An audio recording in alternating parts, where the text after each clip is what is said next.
Radio hii ya Morning Star, sauti ya matumaini kwa watu wote. Karibu katika kipindi hiki ukipendacho cha Mwayachunguza Maandiko. Kipindi hiki kinaletwa kwako na wanadarasa wa kujifunza Biblia, kikiongozwa na mtumishi wa Mungu, mwinjilisti Amon Jackson Mkangara. Mengi ya masomo utakayopata katika kipindi hiki ni majibu kwa maswali yako ndugu msikilizaji. Na kila mwisho wa somo tutakupatia namba ya mwinjilisti ili upate fursa kuuliza swali lako. Nawe utajibiwa kwa njia ya redio kupitia kipindi hiki cha Mwayachunguza Maandiko. Nikukaribisha hivi sasa ni mimi mwanadarasa Linalda David Chamba, nikukusii uwe nasi mpaka mwisho. Ni ada kwetu kuanza kipindi hiki kwa ombi fupi. Tuombe. Asante Mungu kwa ajili ya siku ya leo. Asante kwa ajili ya saa hii ambayo umetupatia kusikiliza neno lako. Fungua mioyo yetu, fungua akili zetu, tupatie hekima ya mbinguni kuelewa neno lako. Tunaomba pia kwa ajili ya mtumishi wako ambaye ataleta neno hili, asiwe yeye bali usikike wewe, kwa ajili ya utukufu wa jina lako. Katika jina la Yesu Kristo tunaomba na kushukuru. Amen. Amen. Mwinjilisti. Naam. Karibu. Asante na amina. Wapendwa ndugu na dada katika Kristo, mimi ni mwinjilisti Amon Jackson Mkangara kukuletea somo maalumu linaloitwa Je, unampenda Yesu? Je, unampenda Yesu? Hivi leo andiko linalotuletea somo hili maalumu na tutakao lichunguza ni Yohana 21 fungu la 16. Ni fungu ambalo lina swali Yesu alilomuuliza mwanafunzi wake aitwaye Simon Petro. Nasoma katika jina la Bwana. Yohana sura ya 21 fungu la 16. Akamwambia tena mara ya pili, Simoni wa Yohana, wanipenda? Akamwambia, ndiyo Bwana, wewe wajua kuwa nakupenda. Akamwambia, chunga kondoo zangu. Swali umelisikia. Yesu anamuuliza mwanafunzi wake kwa kumuita jina na kumuuliza, Simoni wa Yohana, wanipenda? Hilo ndilo swali na hilo ndilo andiko tutakalojifunza leo chini ya somo linaloitwa Je, wampenda Yesu? Je, wampenda Yesu? Tuombe. Baba, katika jina la Yesu, saa hii ni yako na watu ni wako. Tufundishe neno lako kupitia katika swali tulilosikia akiulizwa Simoni mwana wa Yohana. Kwa njia ya swali hilo tuwezeshe kuyajua mapenzi yako na kuyatenda, nasi tufikirie wokovu. Ni katika jina la Yesu nimeomba. Amen. Amen. Yohana 21 fungu la 16. Swali linaulizwa tena kwa mara ya pili, Simoni wa Yohana, wanipenda? Mpendwa unayenisikiliza, ondoa jina la Simon mwana wa Yohana, uweke jina lako mwenyewe. Na sasa usikie Yesu akikuuliza, mfano wa kuniuliza mimi, Amon mwana wa Jackson, wanipenda? Wewe weka jina lako. Na kwa kuwa neno linasema hapo alikuwa akiulizwa mara ya pili, nawe kwa imani msikie Yesu akikuuliza mara ya pili swali lile lile, fulani bin fulani, wanipenda? Fulani mwana wa fulani, wanipenda? Weka jina lako na utafakari. Ndiko kuyachunguza maandiko. Wapendwa, andiko hili ni fupi na jepesi kusikika masikioni, na wengi wetu tunalichukulia kirahisi tu kwa kulijibu. Lakini ukweli ni kwamba hili ni andiko lenye maana pana na muhimu sana katika safari yetu ya kuendea na kufikia wokovu. Maneno ni machache, ndiyo, lakini fikra zilizomo ni pana zaidi. Bila kumwita Roho Mtakatifu awe ndani ya mioyo yetu, haiwezekani kwangu na kwako kupata umuhimu wa andiko jepesi kama hili katika masikio ya mwanadamu. Hivyo basi kwa sasa ninahitaji tu nijihusishe na jambo moja, na nikuombe nawe uweke mawazo yako kwa hilo moja tu. Na jambo hili ni lipi? Ni kwamba Bwana wetu Yesu Kristo alimuuliza mwanafunzi wake Petro apate kujua kama kweli alikuwa akimpenda yeye binafsi. Nataka utafakari ni kwa nini swali hili lilikuwa ni la lazima. Pili, ni kwa vipi swali hili laweza kuwa ni swali kwako. Maana Biblia inasema katika Wakorintho ya kwanza sura ya 10 fungu la 11 na 12 kwamba hayo yaliyowapata wao kwa jinsi ya mifano yakaandikwa kutuonya sisi tuliofikiriwa na miisho ya zamani, na kwamba mtu yeyote ajidhania amesimama angalia asianguke. Si hivyo tu, ni kwa vipi tutajibu swali hili iwapo tutaulizwa, hivi ni kweli tunampenda Yesu? Na ina maana gani kumpenda Yesu? Hebu sikilizeni habari hii. Swali Simoni wa Yohana, wanipenda, halihusiani na upendo wa Petro kwa ufalme wa Mungu hata kidogo, au upendo wake kwa watu wa Mungu. Hapana, bali ni swali linaloanza na kuishia kwa upendo wake kwa mwana wa Mungu. Zingatia hilo. Simoni wa Yohana, wanipenda? Hapa Yesu waulizi Simoni wa Yona, unaona sasa umuhimu wa maonyo yangu nilipokuagiza ukeshe na kuomba? Hapana. Wala Yesu waulizi Simoni wa Yohana, utaacha sasa kujiamini ili uyafuate maonyo yangu? Hapana. Wapendwa, wala sio kwamba Simoni wa Yohana unaamini sasa mafundisho yangu. Unamwamini sasa yeye ambaye kabla ya kuwika jogoo ulimkana mara 3. Wala swali aliulizi Simoni wa Yohana, wapendezwa na kanuni zangu?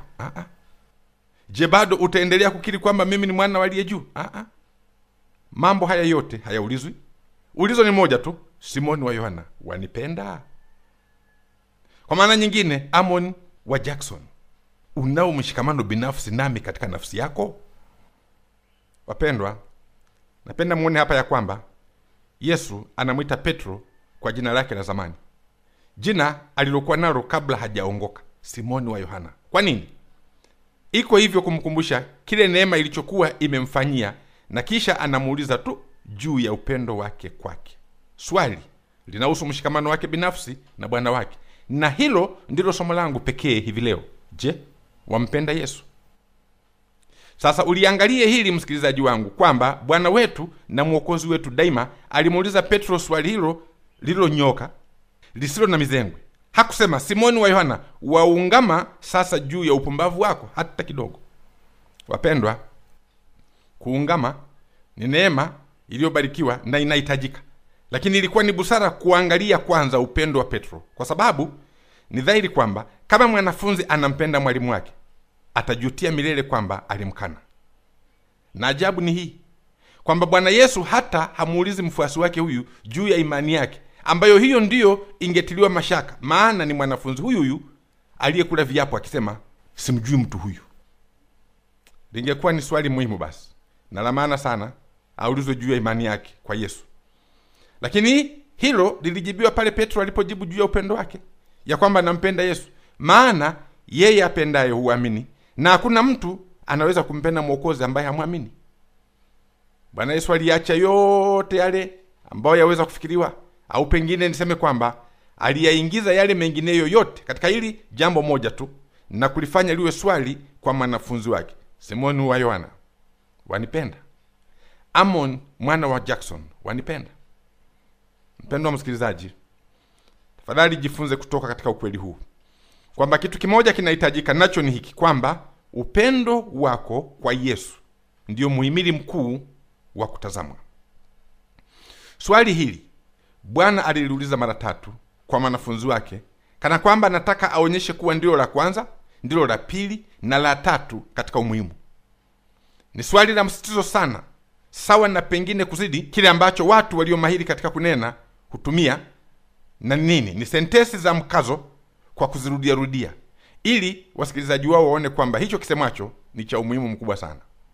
Wapendwa, msumari huu wa Petro ulipigiliwa kikweli kweli, kwani uligongomewa kichwani kwa pigo baada ya pigo. Ndi pigo la kwanza, ndi pigo la pili, ndi msumari huo Simoni mwana wa Yohana, Amon mwana wa Jackson, wanipenda? Swali hili linaonyesha ni uzito gani Bwana wetu aliuweka juu ya jambo linalohusu upendo wake, kiasi cha kumuuliza mwanafunzi wake juu ya hilo peke yake, na kwa hilo mara 3. Na hili ni kusema, unapokuwa unajitathmini wewe binafsi, ndugu mpendwa unanisikiliza, angalia zaidi moyoni mwako na ufanye uchunguzi wa kutosha na wa kina ndani ya upendo wako. Hivi ni kweli na kwa dhati ya kwamba Yesu anapendeka ndani yako? Je, unao mshikamano wa dhati au fungamano la kweli kweli kati yako na yeye? Katika yote uchezayo nayo au kuyapuuzia, usilifanyie mchezo au kulipuuza hili. Kumbuka kwamba Bwana wetu Yesu Kristo mwenyewe aliuliza swali, na kauliza kiasi cha kumhuzunisha Petro. Fungu la 17 la Yohana sura hiyo ya 21 linasema, na ninanukuu, akamwambia mara ya 3, Simoni wa Yohana, wanipenda? Petro alihuzunika kwa vile alivyomwambia mara ya 3, wanipenda? Mwisho wa nukuu. Naam, madamu alikuwa akitambulika kama mwanafunzi, Petro alikuwa tayari apokee onyo au karipio kali, ili kwa hilo limnyenyekeze, na kwa hivyo haikuwa rahisi kwake kuhuzunishwa, lakini ikabidi. Unajua mpendwa, mara nyingi Bwana wetu alikuwa si mwepesi wa kusababisha machungu au maumivu kwa watu katika mioyo yao, lakini bado katika siku hiyo, kwa sababu za busara, akarudia ulizo lake hadi kumhuzunisha Petro na kuvigusa vidonda vyake ambavyo vilikuwa vijapona. Vidonda gani? Vidonda vya kumkana Bwana wake na mwalimu wake na mwokozi wake mara 3. Ikabidi Bwana Yesu aviguse vidonda hivyo, na ndipo Petro apate tiba. Lakini hata wewe ukifikiria, huoni kwamba Petro huyu alikuwa ameufanya moyo wa Bwana wake kuvuja damu, na hivyo basi unadhani haikuwa sahihi kwa yeye pia kusikia uchungu moyoni mwake? Biblia inasema uwawe kwa upanga ni auawe kwa upanga. Kwa hiyo swali hili, Simoni mwana wa Yohana, wanipenda, kuulizwa mara 3, ulikuwa ni upanga wa kutosha kumjeruhi Petro kwa kile alichokifanya cha kumkana Bwana wake mara 3. Nisemacho hapa ni nini? Ni hiki: kumkana Yesu mara 3 kulihitaji pia kumkiri mara 3 ya kuwa yeye ndiye Bwana, yeye ndiye Masihi, yeye ndiye Mwokozi. Na masikitiko aliyokuwa amemsababishia Yesu, ilibidi amrejee yeye mwenyewe katika kumbukumbu zake kupitia huzuni aliyoipata kwa kuulizwa swali lile lile mara 3. Sasa katika saa hii tunapolichunguza andiko hili, nitakapong'ang'ania swali hili hili mwanzo mpaka mwisho, hadi mmoja wenu ahuzunike na hadi mimi mwenyewe nihuzunike pia, naomba nisilaumiwe kwa hilo, bali Bwana aligeuze swali hilo liwe ni mbaraka kwako, kana kwamba wewe ni Petro wa sasa. Ndivyo hatimaye kwa swali hilo Petro alibarikiwa, nawe utabarikiwa. Na unajua mpendwa, kukufariji ni jambo jema, lakini mara nyingine yaweza kuwa vema kukuhuzunisha. Sio mara zote kwamba kukupa chakula kitamu ndicho kitu bora tunachoweza kukuletea. Wakati mwingine tunalazimika kukupa dawa chungu, nayo ipite mdomoni, nayo iende tumboni kama chakula, lakini ni dawa tena chungu. Ndivyo lilivyo hata neno la Mungu. Kuna ulilolizoea kila siku kama tamu, lakini lipo ambalo litaingia mdomoni likiwa tamu, na likifika tumboni limekuwa chungu. Na lipo ambalo mdomoni litakuwa chungu, lakini ukisha limeza hutasikia tena uchungu wake tumboni. Wapendwa, upendo wa kweli una machungu yake. Ni mpumbavu tu apitaye duniani akijidanganya au akijifanya kuwa anapita katika ulimwengu usiohitaji kuuchunguza moyo. Ni heri basi, na heri zaidi, kwamba leo uhuzunishwe ili hatimaye uhesabiwe haki, kuliko kudhani una haki na kumbe haki hiyo ni kujihesabia mwenyewe. Sasa mwanzoni nimesema kwamba swali hili, Simoni wa Yohana, wanipenda, ni swali aliloliuliza Yesu Kristo mwenyewe. Changamoto kwako ni nini basi? Ni hii: vipi kama Yesu atakutana na wewe hivi leo na kukuuliza moja kwa moja, fulani mwana wa fulani, wanipenda? Utajibuje? Weka jina lako na umsikie akikuuliza swali hilo hilo, fulani mwana wa fulani, wanipenda? Yesu anakuuliza swali hilo. Kama swali hili lingekuwa mwishoni mwa somo langu, sitashangaa kwamba litakutatiza au kukupa kigugumizi. Lakini sasa tunapokutwa hapa tulipo, kando kando ya redio hii iliyo sauti ya matumaini kwa watu wote, ingeonekana ni ajabu basi kuuliza kwamba tunampenda Yesu, watu tunaosikiliza neno lake kila Ijumaa katika kipindi hiki, watu tunaosali makanisani, iwe ni Jumamosi iwe ni Jumapili. Ndiyo, ingetushangaza kuulizwa swali hilo, lakini bado kuulizwa kwake ni muhimu sana. Hebu fikiria kwamba Bwana wako amekukuta wewe peke yako hapo ulipo, na anasimama mbele yako na upole alionao, na anakuuliza, wanipenda? Utajisikiaje kwa swali hilo? Hutapigwa butwa kwa swali hilo kweli? Au pengine kwa aibu ukaanza kutetemeka na kuanza kufikiria sababu zaidi ya dozen ni kwa nini swali la kuchunguza moyo la jinsi hiyo linaulizwa kwako, na tena sasa hivi? Kulikoni? Na unaulizwa mara 3.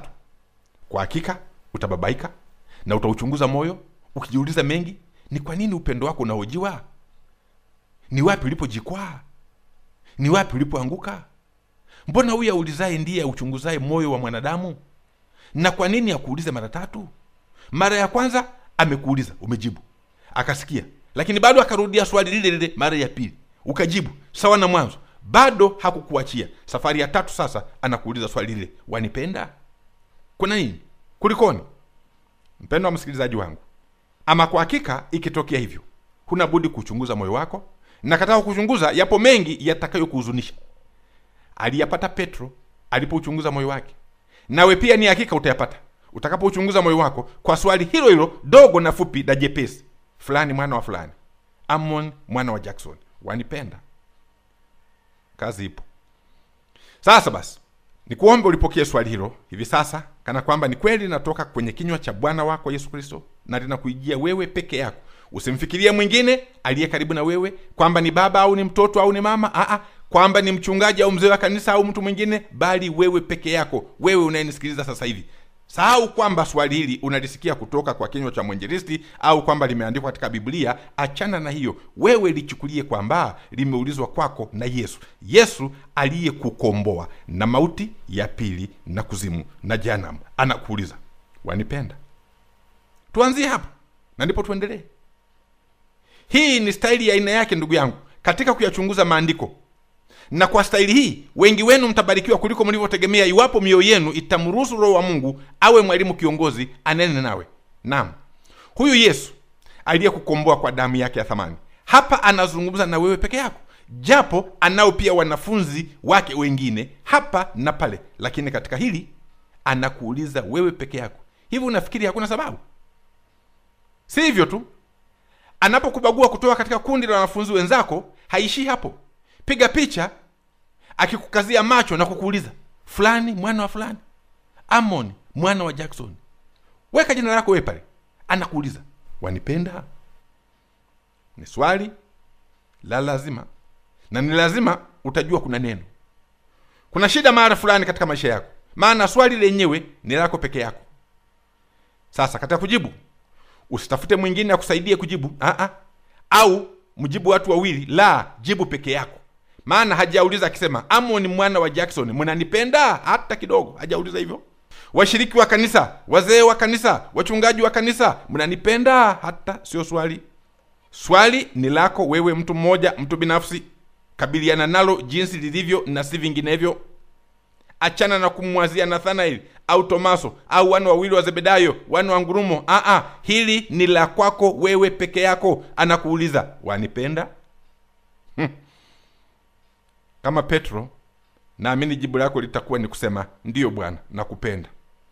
Lakini ndivyo ilivyo? Narudia mara ya pili, ndivyo ilivyo? Narudia mara ya tatu, ndivyo ilivyo? Wapendwa, napenda swali hili liingie nafsini mwangu na nafsini mwako, kana kwamba Yesu amesimama kweli kweli kati yetu na kila mmoja wetu akiulizwa, wanipenda? Hebu Bwana natupe neema yake tuweze kuichunguza mioyo yetu tunapolichunguza andiko hili fupi lakini la ajabu sana. Na hebu kwa kutafakari kwetu juu ya swali hili tupate kufunguliwa na kufahamu ukweli utakaotuweka huru kweli kweli. Sasa uchunguzi wetu na ugunduzi wetu wa kwanza utakuwa ni huu, kwamba upendo kwa Yesu waweza usiwe katika mioyo yetu. Hilo ni la kuzingatia. Si wazo zuri, lakini ukweli kwamba ndani ya mioyo yetu yawezekana usiwemo upendo kwa Yesu. Ni kweli karama zetu na neema ionekanayo kuwa kwetu vyaweza kuwazuia wanadamu wenzetu wasituulize kama tunampenda Yesu au la, lakini hakuna kinachoweza kutuzuia tusihoji au kujiuliza sisi wenyewe, maana ni hakika hakuna chochote kinachoweza kumzuia Bwana wetu asituulize swali hilo. Je, sisi ni wafuasi wa dini au ni wafuasi wa dhehebu? Je, twazifuata kanuni na taratibu zetu za ibada tulizojiwekea? Je, twayafanya kwa moyo wote yale yote tupaswayo kuyafanya katika nyumba ya Mungu? Jibu letu litakuwa tena haraka haraka, ndio. Lakini wapo maelfu juu ya maelfu wanaofanya yote hayo makanisani kila Sabato na bado hawampendi Kristo. Siku ya Sabato, siku ya saba, Jumamosi, na kwa wale wengine ambao ni wa Jumapili wanaitwa Kristo. Lakini ni nini wanachokifanya? Dhamira zao zinawashitaki. Ndugu zangu, mnafikiri si kweli kwamba makutano juu ya makutano wamejizatiti sana katika namna za ibada zao walizojiwekea wenyewe? Kama ibada italipendeza jicho au sikio, huoni kwamba hilo ndilo linalowadhihirishia makanisani kwamba wanampenda Kristo? Hilo tu. Wapendwa, Biblia inathibitisha wazi kwamba upendo wa dhati kwa Yesu haujadhihirika vilivyo ndani ya makutano ambao hudai wao ni wa Kristo. Uzoefu unaonyesha kwamba kama mhubiri au padri au mchungaji atasema kile kanisa lake au dhehebu lake linachokifundisha, waumini wake hufurahi sana na kuamini kwamba wako sahihi, lakini hakuna upendo wa dhati mioyoni mwao kwa Kristo. Tuwafahamu ni jinsi gani mtu akitofautiana na imani yao, waumini hao watamwinukia mtu huyo na kumwandama, na kama ni mhubiri hawatataka akaribie tena katika makanisa yao, hawataki kumsikia tena. Lakini bado watu hao hawana upendo kwa Yesu. Nasikitika kusema kwamba maisha ya washiriki kanisani na makanisani kwa ujumla, kwa kiasi kikubwa, ni maisha ya muonekano wa nje, na si wengi wenye upendo wa dhati kwa Yesu, hasa pale anapowabana kwa swali lile lile aliloulizwa Petro mara 3, wanipenda? Ukihubiri injili ya kweli, ukagusa dhambi ya mshiriki, unasikia ukiitwa majina ya ajabu. Utaambiwa huyu ni mwabudu sheria. Utaambiwa hatuko chini ya sheria, bali chini ya neema.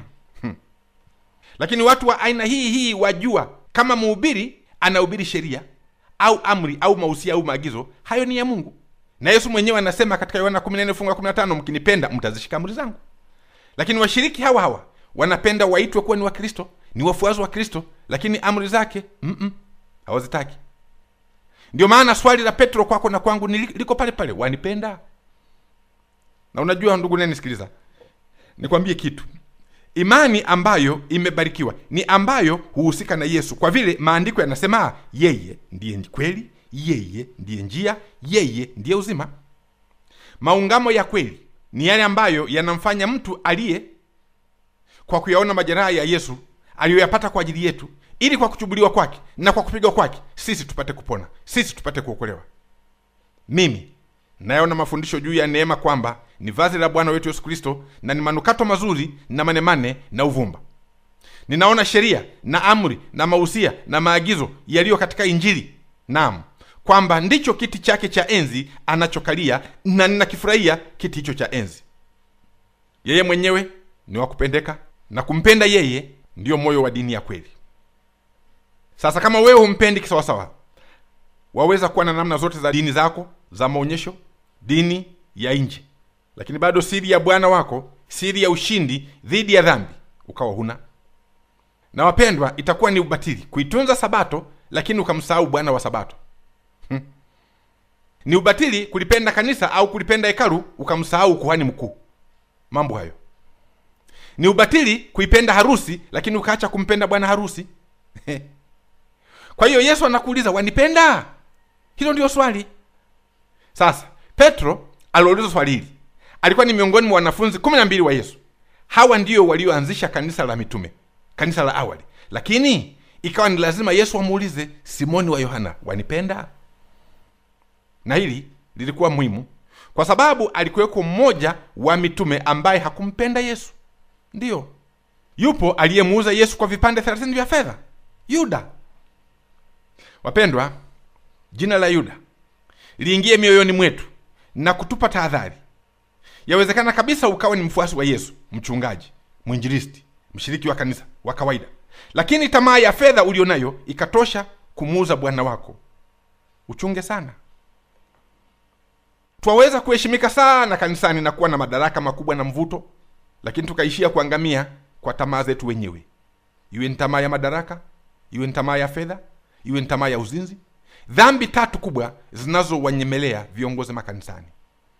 Ndio, majina yetu yamo katika orodha ya viongozi wa dini na madhehebu yetu. Lakini swali ni hili, je, majina hayo yameandikwa katika kitabu cha Mwana-Kondoo? Kwa hiyo ndugu yangu, mwinjilisti mwenzangu, mchungaji, askofu, padri, mzee wa kanisa, imamu wa msikiti, katekista, shemasi, na wewe mshiriki mwenzangu, mshiriki wa kawaida au Mkristo mwenzangu, niseme hivi, ni muhimu ulisikie swali hili Yesu akikuuliza moyoni mwako, wanipenda?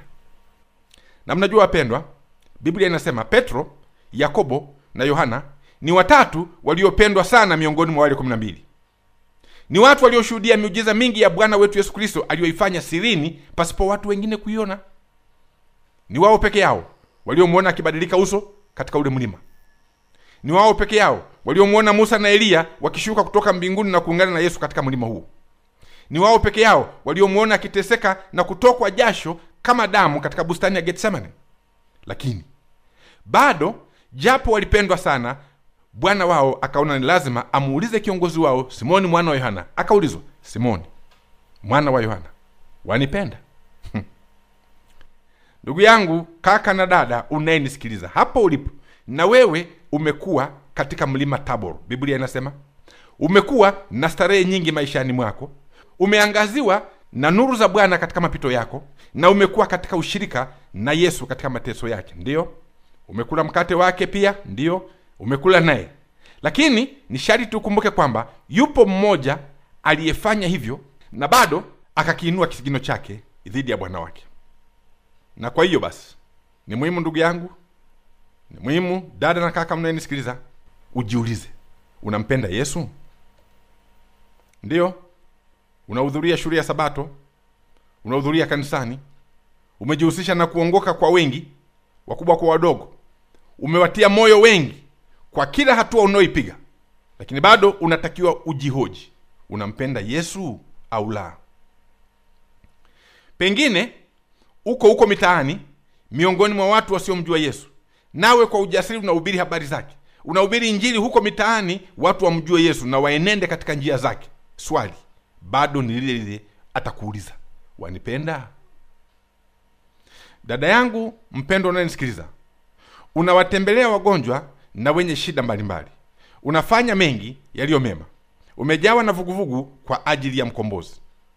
Tunakupenda na tunaomba ya kwamba pendo huu usipoe. Lakini pamoja na hayo yote, swali liko pale pale, Yesu anakuuliza, wanipenda? Marafiki zangu wapendwa, nitaendelea mbele kidogo. Petro angeliweza kusema, Bwana, tumeacha vyote na kukufuata wewe. Na kwa kweli mahali fulani katika Biblia ndivyo alivyosema. Na ingawa Petro hakuwa na vingi, lakini hivyo alivyokuwa navyo ndivyo vyote alivyokuwa navyo hapa duniani, na akaviacha bila kusubiri faida ya kiulimwengu. Ni mara nyingi alionywa, ni mara nyingi alikaripiwa kwa ajili ya Yesu, na alitarajiwa kukaripiwa zaidi, lakini bado akawa ameazimia kuvumilia hadi mwisho. Sasa pamoja na ukweli huo kwamba Bwana Yesu alifahamu fika kujitoa kwa Petro na kuviacha vyote, alivyosema tumeacha vyote na kufuata wewe, Petro huyu anaulizwa na Bwana wake, Simoni wa Yohana, wanipenda? Wapendwa, ni watu wengi wamejitoa mihanga au kutoa mali zao, iwe sadaka au zaka, kwa ajili ya kazi ya Mungu, kwa ajili ya injili. Lakini bado watu hao hawakuwa na mzizi wa kutosha kuwasimamisha imara wakati wa dhoruba kali. Wengine wamewekwa jela kwa sababu ya kuhubiri kweli, na bado hawakuwa Kristo wa kweli. Upendo ni wa lazima. Hakuna fidia inayochukua nafasi ya upendo kama upendo huo umetoweka au haupo tangu mwanzo. Ni rai yangu basi kwamba kila mmoja wetu alisikie swali hili likiulizwa moyoni mwake, Simoni wa Yohana, Amon mwana wa Mkangara, wewe kwa jina lako pale, wanipenda? Wasikilizaji wangu wapendwa, ni muhimu kusisitiza swali hili kwa sababu kuna mambo mengine ya kidini ambayo ni ya maana zaidi kuliko msisimko mtu anaokuwa nao kuonyesha wengine au kujifikiria yeye mwenyewe kwamba nampenda Yesu. Mwanadamu si moyo pekee, ana ubongo, na ubongo ni sharti utakaswe na kuwekwa wakfu, maana ndimo zilimo akili, na katika akili ndimo lilimo kao la Roho Mtakatifu. Sasa ni sahihi basi kwamba tusome neno la Mungu ili tuandaliwe vilivyo kwa ufalme wa mbinguni. Petro alikwenda college au chuo kwa miaka 3, Yesu akiwa ni mkufunzi, na Petro akajifunza kwake mambo mengi. Lakini baada ya kuwa amemaliza masomo yake, mwalimu wake akaona kabla hajamtuma kwenda kazini amuulize swali hili, Simoni wa Yohana, wanipenda? Ndugu yangu, waweza kuwa na mafundisho ya kanisa lako, ukasema mimi ni Mkatoliki, mimi ni Msabato, mimi ni Pentecost, mimi ni Mwanglikana, mimi ni Mennonite, mimi ni Mlutheri, mimi ni Methodist, mimi ni Presbyterian, mimi ni wa dhehebu hili na hili. Ndio, lakini Yesu anakuuliza, wanipenda? Utafungua kanuni ya kanisa lako, utafungua misali ya kanisa lako, fungua. Utafungua katekisimu ya kanisa lako, fungua. Utazungumza na kufundisha mambo mengi ya theolojia, fundisha. Utajitahidi kuchunguza maandiko, chunguza, na kuyatolea tafsiri utakazo wewe, fanya hivyo. Ukatoa majibu kwa maswali haya na yale, ndio. Lakini bado katika mafundisho yako yote Bwana ataingia katikati na kukuuliza, wanipenda? Upo hapo? Wapendwa wangu, Wengi wenu ni wasomaji na wanafunzi wa Biblia. Najua mnafuata hata miongozo ya kujifunza Biblia hapa na pale. Mnahudhuria shule ya Sabato na wengine shule ya Jumapili itwayo kwa Kiingereza Sunday School. Mnawasikiliza walimu wenu wa Biblia kila mara. Mnahesabika hivyo basi kama watu wanaolifahamu neno la Mungu. Lakini hebu litazame hili. Kufahamu ni kuzuri, lakini kupenda ni bora zaidi. Kama utasoma, waweza kutatua matatizo mengi. Lakini kama huna upendo, kama upendi, umeshindwa kuzingatia siri ya siri zote na umeshindwa kuifahamu sayansi ya sayansi zote. Unajua, kuna msemo kwamba akili nyingi huondoa maarifa. Ukijitia kusoma sana kwamba ni Biblia au ni vitabu vinginevyo vile, mwisho wake ni kujiinua tu kwamba wewe ni msomi, wewe unayajua maandiko, wewe ni daktari wa falsafa, una PhD au THD, basi. Si zaidi ya hapo. Sifa, kiburi, kujiinua. Lakini unapokuwa na upendo, basi upendo huo hujenga.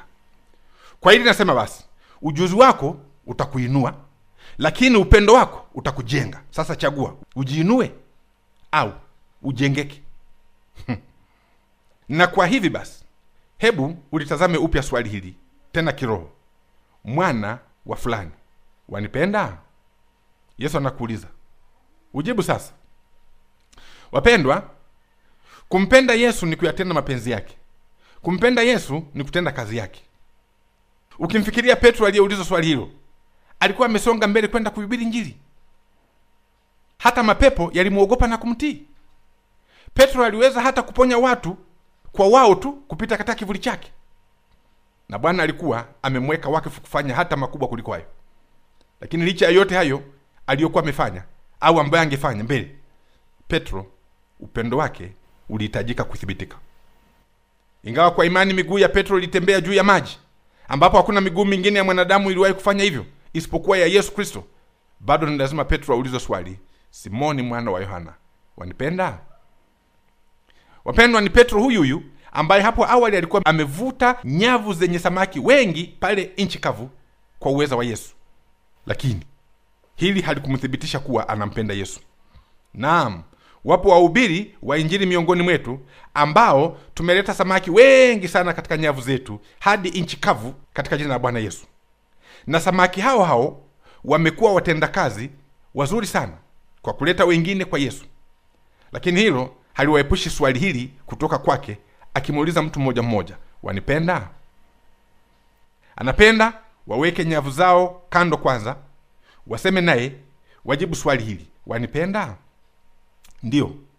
Wewe usomaye Biblia na wewe usomaye misari ya waumini, na wewe usomaye katekisimu au wewe usomaye kanuni ya kanisa lako, na wewe usomaye lesoni kama mwongozo wako wa kujifunza Biblia, simama kwanza. Na wewe mchungaji, shika breki. Wewe padri, wewe kasisi, shika breki kwanza hapo ulipo. Acha kusoma orodha ya washiriki wako kwanza. Jibu swali hili. Yesu anakuuliza akisema, wanipenda?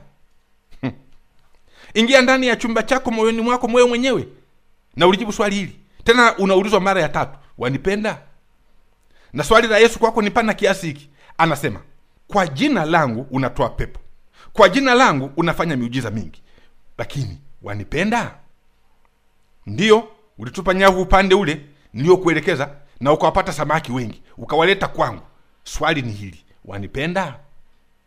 Wapendwa, hili ni jambo la kuogofya. Hiki ndicho asemacho Mtume Paulo, nami nakubaliana naye, kwamba nisije kuwahubiri wengine mimi nikawa ni wa kuachwa. Naam, ni vema kuwa askari mzuri wa Yesu. Katika kizazi hiki Bwana anawatafuta watu ambao si waoga kukaripiwa kwa kuzungumza kweli. Bwana anawatafuta wake kwa waume wanaoweza kusimama kwa ajili ya Yesu. Lakini kwa roho hii, umuhimu wa swali, wanipenda, unabaki pale pale.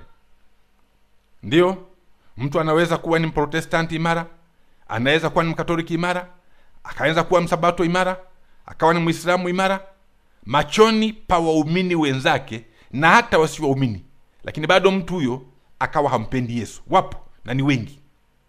Yesu asema hapo katika Yohana 14:15 kwamba mkinipenda mtazishika amri zangu. Wapo wanaosema mioyoni mwao, kukupenda tutakupenda, lakini kuzishika amri zako kuishika Sabato yako ya siku ya 7, kuacha uzinzi, kuacha ulevi, kuacha wizi, kuacha kusujudia sanamu zetu, kuacha uongo, kuacha hasira, hayo hatuwezi.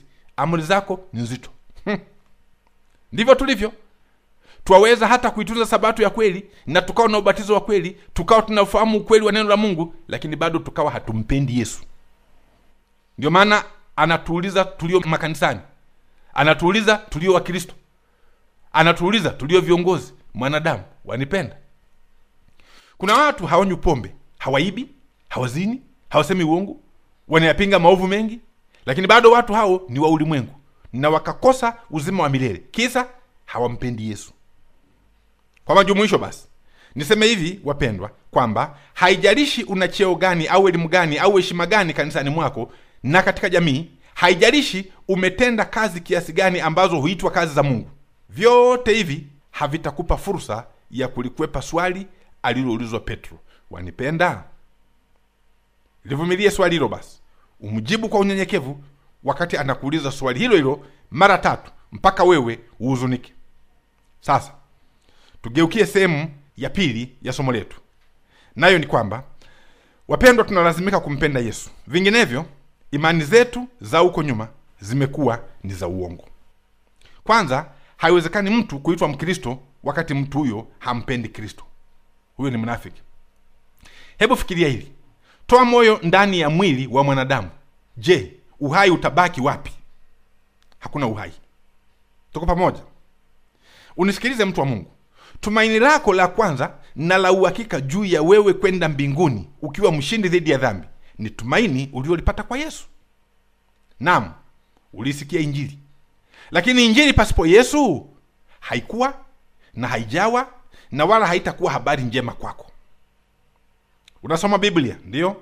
Lakini Biblia pasipo Yesu ndani yake si chochote zaidi ya barua iliyokufa isiyo na uhai ndani yake. Umekuwa ukisikia mashauri mbalimbali, ikiwa ni pamoja na maonyo au masomo yanayokuijia kwa njia ya kipindi hiki. Unachunguza maandiko. Unayachunguza maandiko kwa furaha na tumaini, lakini pasipo Yesu mahubiri au mafundisho haya si chochote kwako. Furaha ya kwanza kuja kwako iliingia moyoni mwako kutokana na majeraha ya mkombozi aliyechubuliwa kwa dhambi zako ili wewe upate kuokolewa. Kwangu mimi sikuwa na tumaini jingine la kuokolewa mpaka pale nilipomwona ameangikwa msalabani akiwa katika maumivu makali ya kupigiliwa misumari na akiwa anatokwa damu nyingi kwa ajili ya dhambi zangu. Na kwa kuwa tumaini letu limefungamana si kwa mhubiri awaye yote, bali kwa Yesu Kristo aliye yote katika yote, nina hakika basi hata kama ni hivi karibuni tu tulipopokea tumaini hilo, tuna wajibu wa kumpenda Yesu ambaye tumaini tulilo nalo limetoka kwake. Dhambi mwenzangu unayenisikiliza, umepata msamaha, lakini msamaha huu ni kupitia katika damu yake. Naam, umevikwa mavazi ya haki, lakini Bwana wetu ndiye haki yako. Yeye ndiye utukufu na uzuri wako. Umesafishwa na kutakaswa kutoka katika dhambi nyingi kwa kuongoka kwako, lakini yalikuwa ni maji yaliyobubujika kutoka kwake ndiyo yaliyokuosha. Umefanyika mwana au binti wa Mungu, lakini kufanyika huko kumekufanya ujihesabu kuwa umrithi wa ile ahadi na kwamba uko pamoja na kaka yetu. Mibaraka ya agano haikutenganishwa na Yesu na haiwezi kufurahiwa pasipo yeye.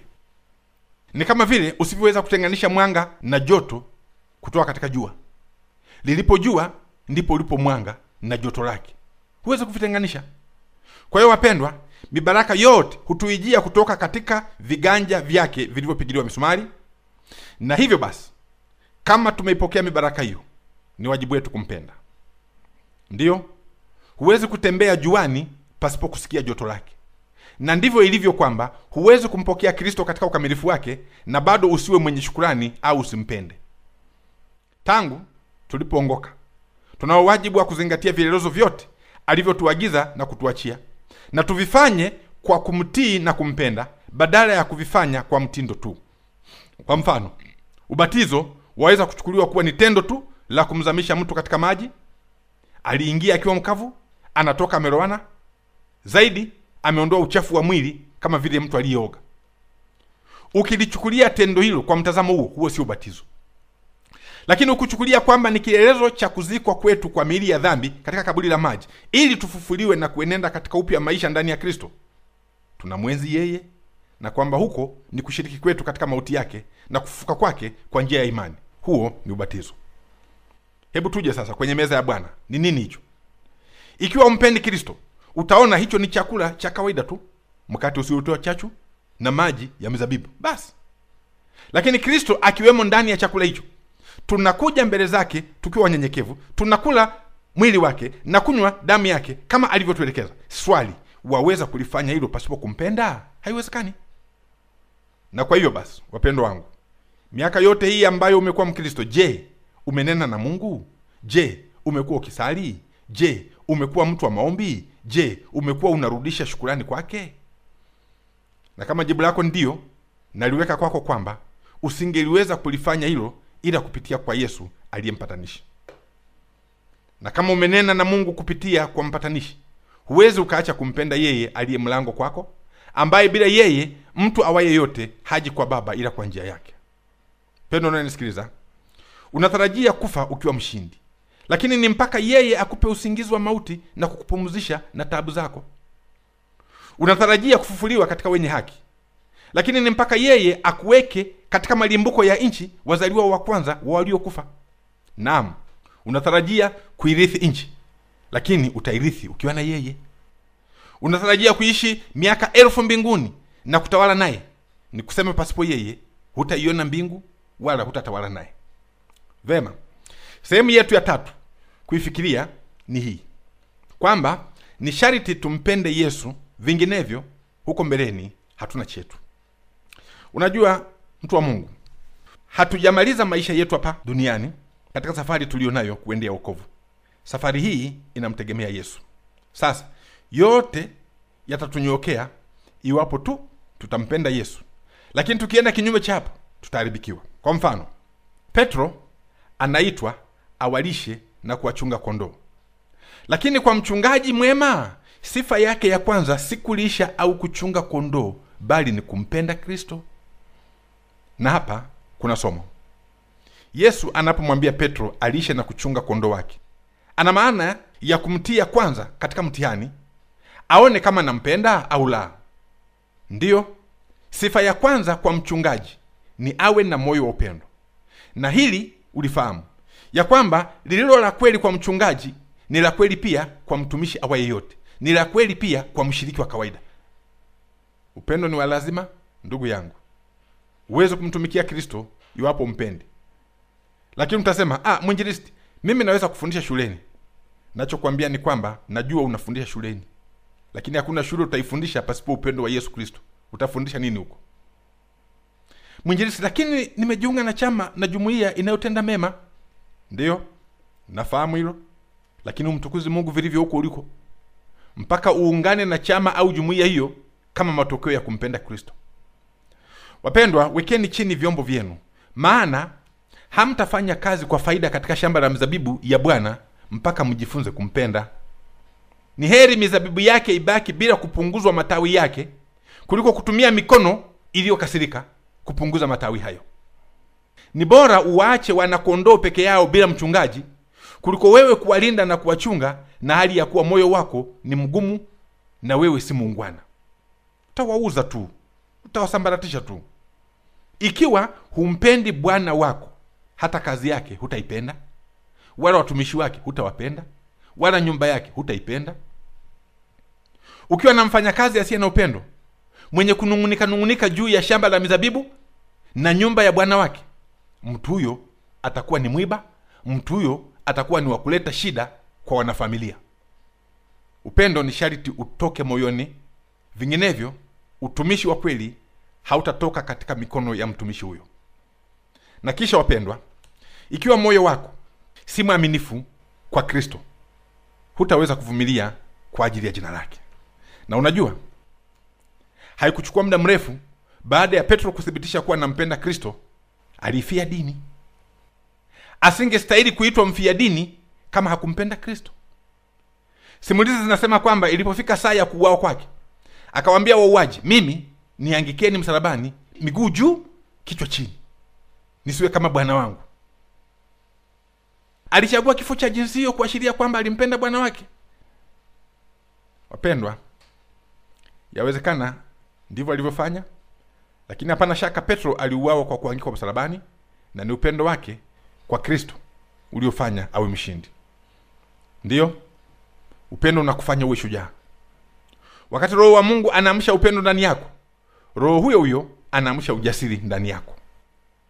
Hivyo basi, muone wapendwa, jinsi ilivyo muhimu kwetu sote kuhitaji upendo kwa Yesu Kristo. Wewe muumini mwenzangu, ulijua hili kwamba ukiwa hapa duniani utahitajika kuvipiga vita vya imani. Kati ya hapa duniani na mbinguni utajaribiwa, na maadui wako watakuwa ni watu wa nyumbani mwako. Biblia imesema wengi watakufuatilia wakikutazama utakavyoweza kusimama, na wengine watakuwekea vizuizini njiani uweze kujikwaa. Sasa ili utembee salama salimini, utahitaji ubebe moto wa upendo ndani ya moyo wako. Ikiwa humpendi Kristo vilivyo, dhambi itakutawala moyoni mwako na utaangamia. Wapendwa wangu, ikiwa hatuna upendo kwa Yesu, uchamungu wetu utakosa gundi ya kutushikamanisha naye. Kama utavumilia mpaka mwisho, utaokoka. Na uvumilivu huo hauji ila kwa njia ya upendo utakaokuwa nao kwa Yesu Kristo. Ukiwa na upendo, unazo nguvu. Ukikosa upendo, umekosa nguvu. Pasipo upendo, umekosa pia nguvu ya kukubadilisha tabia zako mbaya. Pasipo upendo, hakuna matengenezo. Upendo wetu kwa Kristo ndio unaotufanya tufanane naye. Kama utampenda Kristo, utakuwa na kufanana naye, lakini pasipo upendo, hutaipata sura yake, hutaipata tabia yake. Niseme na hili pia, wapendwa, kwamba pasipo upendo kwa Kristo, hatutakuwa kamilifu. Tunapotarajia kuonana naye hapo atakapokuja, tunapotarajia kuvaa mavazi meupe, tunapotarajia kushika majani ya mitende, ni kwa sababu tutakuwa na upendo na hivyo kukamilishwa katika yeye. Kwa hiyo tusipokuwa nao, hatutakuwa na huo ukamilifu. Na kama hatutakuwa na upendo kwa Kristo, basi hatutakuwepo pale alipo. Hakuna yeyote aliye mbinguni ambaye hakujifunza kwanza kumpenda hapa duniani. Kwa hiyo ni sharti tuwe na upendo kwa Yesu. Na wapendwa, hilo ndilo hitaji la kuendea umilele tukiwa naye. Lakini sasa nitanena nawe kana kwamba ni mtu niliyepata jibu lako, na wewe wasema unampenda Yesu. Ikiwa ni hivyo, sehemu yangu ya 4 na ya mwisho katika somo hili itakuwa hii kwamba kama tunampenda, tumfanyie kitu. Unajua, Petro alipoulizwa kama anampenda Yesu, yeye alijibu akisema, Bwana, wewe wajua kwamba nakupenda, na wewe umejibu hivyo. Lakini Yesu akamwambia nini? Akasema, lisha kondoo zangu. Mtu wa Mungu naye nisikiliza, hili linatuambia kwamba kila palipo na upendo pana wajibu. Kupenda ni kuwajibika. Kupenda ni kuchukua hatua. Kupenda ni kutenda jambo la kudhihirisha upendo huu. Na jinsi Yesu alivyomwambia Petro, nenda ukalishe kondoo zangu, nenda ukachunge kondoo zangu, ndivyo akuambiavyo wewe na mimi tufanye vivyo hivyo. Mpendwa kaka na dada, unampenda Kristo? Unamfanyia nini sasa? Mwinjilisti, nimepokea neema na ninasikiliza injili na ninalishwa neno la uzima kupitia Morning Star. Vema, ni hilo tu. Hilo tu ndilo umfanyialo Kristo? Kusikiliza injili ikihubiriwa na kusema tumeokolewa kwa neema? Naamini hilo ulifanyalo humfanyii Kristo, bali unajifanyia wewe mwenyewe. Unajilisha wewe mwenyewe, hulishi kondoo wa Mungu. Unajua, watu wengi ulimwenguni leo wana mashughuli mengi, wakila na kulishwa. Wengine wanatumia uma, wengine vijiko, wengine visu, wengine wanatumia mikono yao kujilisha. Lakini siamini kwamba mtu kula mkate wake ni uthibitisho kuwa anampenda Kristo. Wengi wa wanaojiita wa Kristo hawana ushahidi wa kuthibitisha kwamba wanampenda Kristo, mbali na wao kupenda kusikiliza mahubiri na mafundisho kama ya kipindi hiki cha Mwayachunguza Maandiko. Lakini sasa kama unampenda Kristo, maana wasema unampenda, thibitisha hilo kwa kuwatendea mema wengine, sio kwa kujifanyia mema we mwenyewe. Bwana anasema, lisha kondoo zangu. Kama si maneno tu, fanya jambo moja la kuongoa roho za watu. Hao ndio kondoo wa Bwana. Ingia miongoni mwa maskini na wahitaji. Ingia miongoni mwa waliotanga mbali na waliopotea. Ingia miongoni mwa waliogizani na wasiofahamu, na umwinue Kristo Yesu kama zeri ndani ya Gilead umwinue kama mwokozi wa wadhambi. Ama kwa hakika huu ndio mtihani wako kuthibitisha kuwa umekuwa katika neema. Huu ndio mtihani wako wa majaribio kudhihirisha kwamba umekuwa kiroho. Huu ndio uthibitisho kuwa sasa unafanana na Yesu katika tabia. Utamfanyia nini? Kwa maana kama hutakwenda sasa kulisha na kulinda kondoo na wana kondoo wake, haitajalisha unasema au unafurahia lipi, maana yote hayo si uthibitisho ya kuwa unampenda Yesu. Au niseme hivi, siku nyingine utakapokuwa unafundisha familia yako Biblia katika shule ya Sabato, lifanye hilo kwa ajili ya upendo wako kwa Yesu, nawe utabarikiwa. Sema moyoni mwako, nampenda Kristo na sasa nakwenda kufundisha kutokana na upendo wangu kwake. Pendwa dada na kaka, weka vidole vya upendo, macho ya upendo na mikono ya upendo katika kazi ya Bwana kwa ajili yake, kwa kuwa unampenda. Unapofikiria, fikiri ukiwa na upendo. Unapoomba, omba ukiwa na upendo. Unaponena, nena kwa upendo. Unapoishi, ishi kwa upendo. Kwa jinsi hii utaenenda kwa ushindi, utaenenda katika nguvu za Bwana. Na kwa hili Mungu akubariki. Tuombe. Baba yetu na Mungu wetu, asante kwa neno lako. Asante kwa Roho wako kutuwezesha kulichunguza andiko la leo, Yohana 21:16. Tujalie Roho wako akae ndani yetu, kutuwezesha kuwa na upendo wa dhati kwako, na hivyo kuwalisha kondoo wako kama ulivyomwagiza mtumishi wako Petro, na akaandikwa kutufundisha na kutuonya sisi tuliofikiriwa na mishwa zamani. Ni katika jina la Yesu nimeomba na kuombea watu wako. Amen.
Shetani amevuruga mambo katika sayari, kama si Yesu kujitoa, sijui ingekuwaje. Shetani amevuruga mambo katika sayari, Yesu kujitoa, sijui ingekuwaje katika sayari.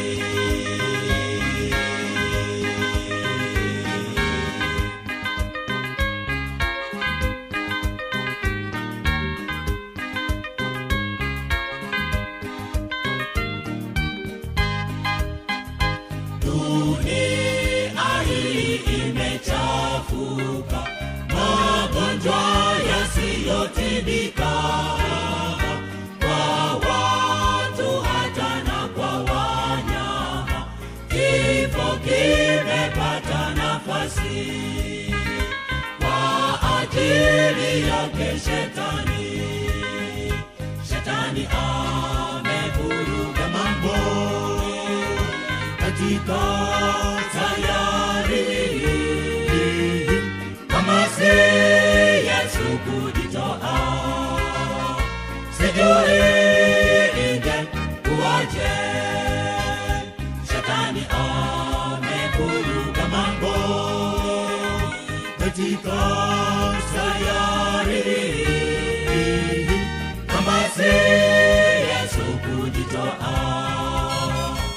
sijui ingekuwaje katika sayari hii.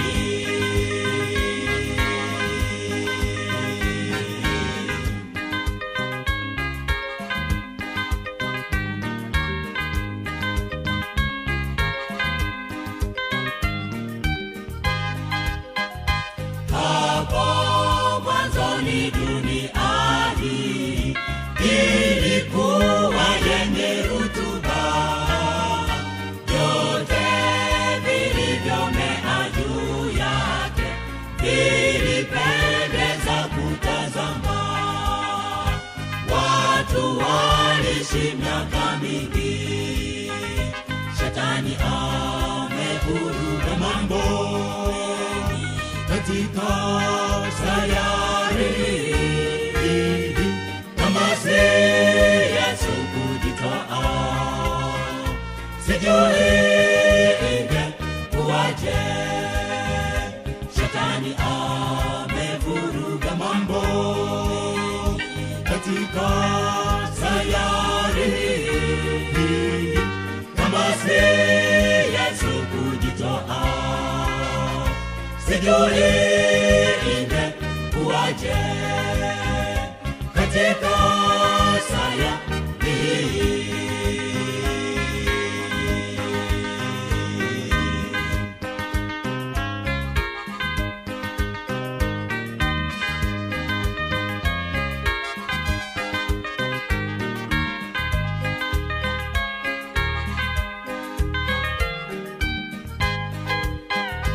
Shetani amevuruga mambo katika sayari hii. Kama si Yesu kujitoa, sijui ingekuwaje. Shetani amevuruga mambo katika sayari hii. Kama si Yesu kujitoa, sijui ingekuwaje katika sayari hii. Sijui ingekuwaje, sijui ingekuwaje, sijui ingekuwaje, sijui